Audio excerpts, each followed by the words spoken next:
Imagine trying your hardest to pass the most difficult test in the world, and you fail every single time, so you keep taking the test for the next 34 years just to bring others down to your level of failure. In the world of the hunter, danger lurks at every corner, so very few actually pass this grueling series of tasks that is the hunter exam. Tonpa is a character that hasn't passed this, and he's the character that I consider to be the ultimate troll. Known as the Rookie Crusher, he is the embodiment of someone who fails due to a lack of resolve and puts his negativity on all those around him. He does this so that they might fail with him. Although he's a constant thorn in the side of our protagonist throughout the hunter exam, he offers a stark contrast to the other early villains like Hisoka and Illumi, who embody bloodlust and actual mortal threat to our protagonists. Tonpa is a necessary evil in the early stages of Hunter x Hunter, so let's get into his story and why that is. Tonpa is introduced to us as a friendly older guy who's offering a helping hand to the rookies of the exam, namely our protagonists Gon, Killua, Kurapika, and Leorio. He acts as kind of a guide for us as the audience throughout the hunter exam, as he tells the boys that this is his 35th exam, so he knows all the ins and outs of the hunter exam. He also knows all the other participants from the previous years of the exam. He's actually the one that starts building our sense of foreboding about Hisoka, as he tells the boys that Hisoka last year attacked and almost killed an examiner as well as 20 other examinees, so they should stay away from him at all costs. Now this kind of builds a sense of trust in him for our protagonists, as they thought they found an ally until he offers them cans of soda laced with laxative that would take them out for the remainder of the exam. Gon immediately smells the laxative within the can and believes that Tonpa mistakenly gave him a can that turned bad, so he saves himself, Kurapika, and Leorio from this fate. He's later shown giving this same stuff to Killua, but Killua drinks it and asks him for a second can, but he knows it's laced and it's nothing to be messed with. As we know, Killua is from the Zoldyck family, which is basically the most powerful assassins in the world, so he had plenty of resistance to poison. He drinks multiple cans of the stuff and then he pretty much laughs at Tonpa, saying that he knows it's laced, but it really doesn't matter to him because he's just awesome like that.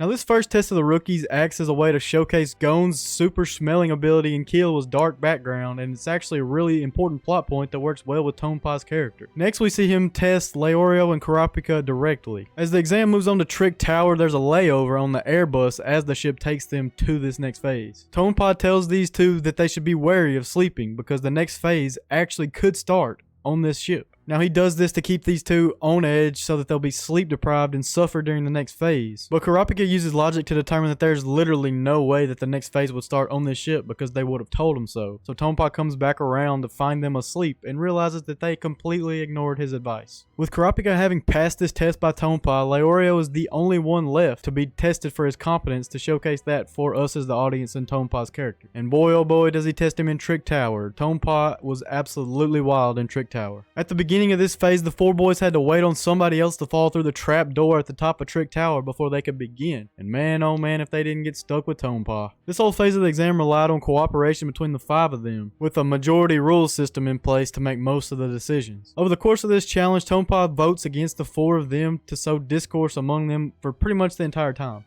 Now they make it to the 1v1 arena where they're going to be forced to fight 1v1 in a game of choice against prisoners. In order for the whole group to pass this stage, they must win a majority of the matches, so 3 out of 5. Now remember that these prisoners have a lot of incentive to win their matches, as every hour that they stall the group equates to a year off of their prison sentences. Tonpa agrees to go first, and he actually makes a good point when he decides to do this. He says that since nobody on the team trusts him, he might as well get his match out of the way, because if it comes down to a tiebreaker at the end, they certainly don't want him being the one to fight for it. He starts his battle, which is supposed to be a fight to the death, and he immediately surrenders, making the count 0-1. Leorio is infuriated by this, and Tonpa finally admits to the group what we as the audience have known this whole time. He has absolutely no interest in being a hunter anymore. For the first few years, Tonpa tried his hardest to pass the hunter exam, but he failed every time. From then on, he began enjoying the failures of the other examinees so much that he started aiding these failures. The adrenaline rush he got from sabotaging rookies was unlike any other to him. Tonpa was a man who failed and failed and failed, and because he became bitter at the exam for this, began scraping up joy out of the failures of others. Now after this look into Tonpa's psyche, he begins to tell us the major pitfalls of majority rules. Aside from the obvious dangers like having someone in the group that's a contrarian and wants to troll the rest of the group, the majority versus minority polarity is a very tough battle for a group dynamic. In this case, Leorio truly disagreed with the group on a number of issues, so as a result he was left feeling discontented and felt like like his opinion wasn't truly heard in the group. He felt like he had no vote, and as a result, he would likely continue to feel like his vote would not matter at all. Explanations like this and his earlier one that introduced a bunch of characters to the story are another reason that Tonpa's character is so important. He explains deeper things going on behind the curtains, accurately reading our main characters' minds and judging their group dynamic, and he relays this information to the audience. Now after Leorio not only loses his match, but also 50 hours of their time, Tonpa has a legitimate reason to criticize him, and boy, he takes advantage of it. Leorio gets upset, but despite this, they pass this phase of the exam and make it through Trick Tower. In the actual hunting phase of the exam on Zevel Island, Tonpa splits from the group finally for a while until he runs into Leorio. In this phase of the exam, the goal is to hunt down and take the number badge of your target and keep your own badge so that you have 6 points and you can pass. Tonpa tricks Leorio into thinking that he's not his target by showing him a number card that's not Leorio's. Now he appears to be a man down on his luck after eating some bad nuts that made him sick as a dog, so he asked Leorio for help as he knew he was pre-med. Leorio agrees on the condition that Tonpa give him information on Leorio's target, Ponzu, and when Tonpa gives him this information, Leorio opens his briefcase to get the medicine out for him. Just then, another competitor's pet monkey swoops in and steals Leorio's number badge out of his briefcase, and it's revealed that Tonpa had been working with another dude this whole time. It was all a trick, and it turns out that Leorio was Tonpa's target this entire time, but he had to work with the other competitor to get a number card to show Leorio to trick him into thinking he wasn't. Now the monkey and the other guy run off with Leorio's number badge, but Leorio chases down Tonpa. Tonpa runs off, only to be stopped by a waiting Kurapika, whose target was actually Tonpa. He and Leorio catch the other guy too, and Tonpa's story is pretty much over until a cameo the next year in the Hunter exam when Killua comes back to take it. Tonpa's testing of the boys came full circle during this altercation. Leorio finally bested him with the help of Kurapika nonetheless, but this test showed more than just that. It showed how earnest of an individual Leorio is. He's willing to help Tonpa after all this time with this problem, albeit for a price, but he really is a pure-hearted guy like Gon and Kurapika. Now notice I didn't say Killua because Killua is just not that at this point in the story. Now an important thing to note about Tonpa is that he could actually have passed the Hunter exam easily if he actually wanted to by now. Nicholas, who was the nerdy guy running with the computer at the start of the exam, did his research and data showed that Tonpa actually had very impressive performances in the Hunter exam, but his objective of crushing rookies after the first few years of his failures got in the way, and he didn't even want to be a hunter anymore. I mean, once he passes the exam, he can't crush rookies anymore because he can't take the exam again, so it makes sense. This point contradicts what I said earlier about him projecting his failure onto the rookies and wanting them to feel his pain, but it actually makes sense if you think about it. At the beginning of his rookie crushing career, Tonpa actually struggled with the Hunter exam, and as a result, he reveled in the failures of others. Over time, he developed the skills necessary to pass the exam, and he just kept getting stronger and better at the exam, but by that time, he didn't even want to pass the exam because he found his purpose of crushing rookies. It was just what he liked to do. It was his purpose. And by then, he didn't even want to be a hunter anymore because he thought he'd be too dangerous. Now, Tonpa's role as a plot device to test our characters and to guide us as the reader through the Hunter exam was very important. But if you're interested in more high-stakes villains in Hunter x Hunter, I suggest you check out this video covering Merowim, the king of the Chimera Ants. Until next time,